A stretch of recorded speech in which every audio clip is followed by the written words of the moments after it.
La blockchain, on peut la définir comme une technologie de stockage et de transmission d'informations qui est transparente, sécurisée et qui fonctionne sans organe central de contrôle. À l'origine, la blockchain, c'est la technologie qui permet de faire fonctionner les crypto-monnaies comme Bitcoin ou comme Ethereum.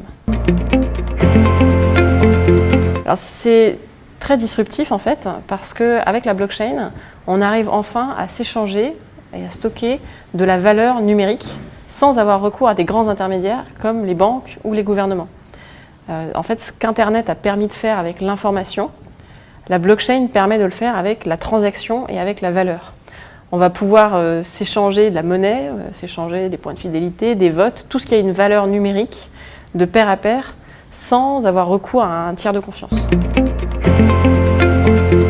Aujourd'hui, je vois trois types de cas d'usage. Le premier, c'est vraiment un cas d'usage de certification. On va utiliser la blockchain comme notaire décentralisé pour y certifier des documents, par exemple. Ça peut être des attestations d'assurance, ça peut être des brevets, ça peut être n'importe quel document qui a une valeur et qu'on veut certifier. Le deuxième type de cas d'usage, c'est vraiment de la traçabilité. Ça va être créer un écosystème d'entreprises qui vont vouloir se partager des informations sans que l'une d'elles centralise toute la donnée. C'est tout ce qu'on voit par exemple sur les chaînes logistiques, donc des entreprises qui vont créer une blockchain privée avec leurs fournisseurs, leurs distributeurs, leurs clients. Et puis le troisième cas d'usage, qui est peut-être un peu plus lointain mais qu'on commence à voir apparaître, ça va être de l'automatisation de transactions. Par exemple des assurances voyage, où on va réussir à être remboursé automatiquement si son vol ou son train est en retard. La limite de ce cas d'usage-là, c'est bien sûr que tout se passe encore en crypto-monnaie, en crypto-actif, et pas encore en euros. Et donc il va probablement falloir attendre encore quelques mois ou quelques années avant que tout le monde puisse l'utiliser.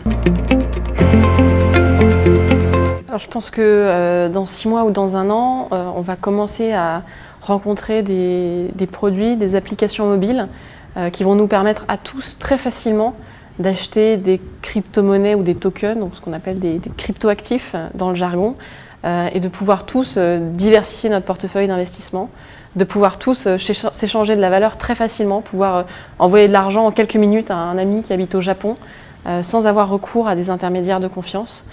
Je pense que d'ici 6 mois, 1 an, on va se rendre compte que la plupart des intermédiaires financiers vont voir leur rôle redéfini avec la blockchain.